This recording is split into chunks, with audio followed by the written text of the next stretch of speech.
Goodbye, Pharaoh. Pharaoh was angry.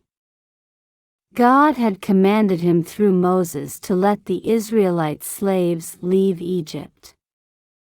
He refused. Work them harder, Pharaoh ordered his slave masters. Now things were even worse for the Israelites. Gather your own straw. We won't provide it any longer. But make the same number of bricks. Those were Pharaoh's new orders. The taskmasters whipped some slaves because they didn't have time to gather straw and still make enough bricks. The people blamed Moses and Aaron for their troubles. Moses found a place to pray. "O Lord," he cried, "you have not rescued your people at all.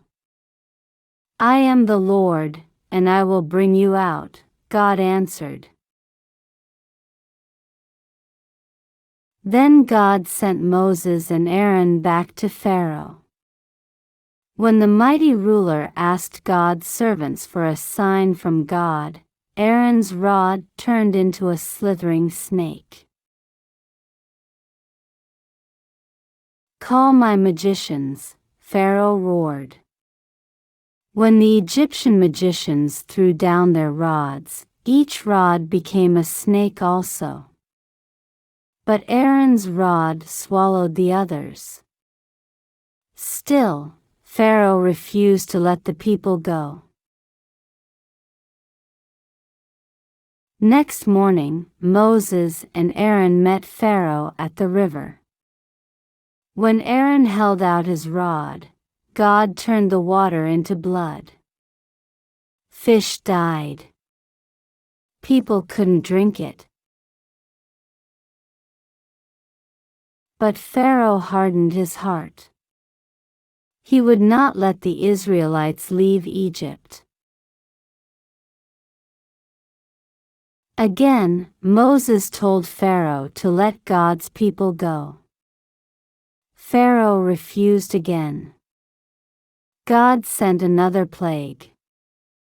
All of Egypt was filled with frogs. Every house, every room, even the cooking ovens were overrun with frogs. "Pray for me, that God will remove the frogs," Pharaoh pleaded. "And I will let your people go." But, when the frogs were gone, Pharaoh changed his mind. He would not free the slaves. God then sent billions of tiny bugs called lice. Every person and beast itched from their bites, but Pharaoh would not give in to God. Next, God sent flies, swarms of them. God sent disease to kill the Egyptians' livestock.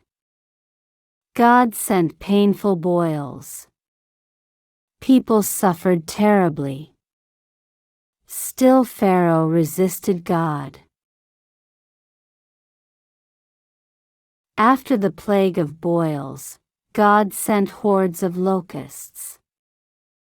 The locusts ate every green plant in the land.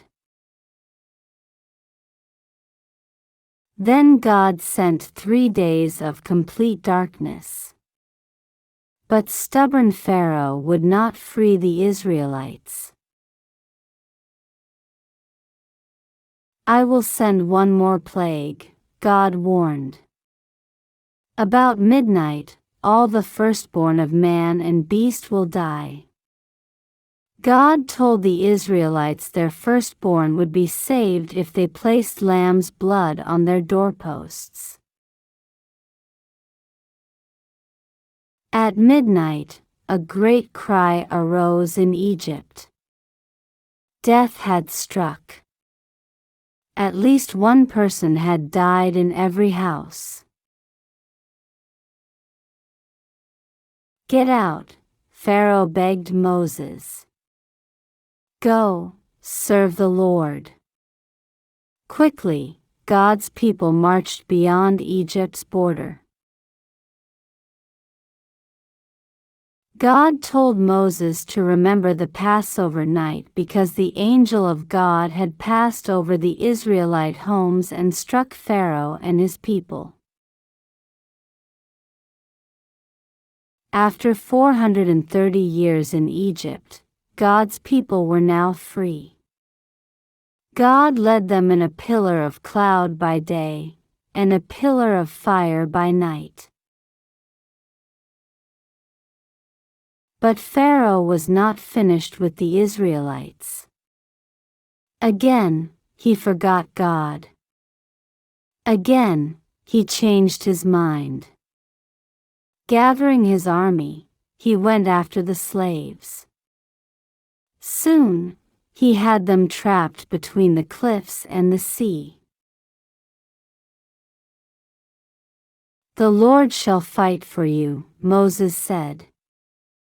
Moses went forward to the water's edge and stretched out his arm.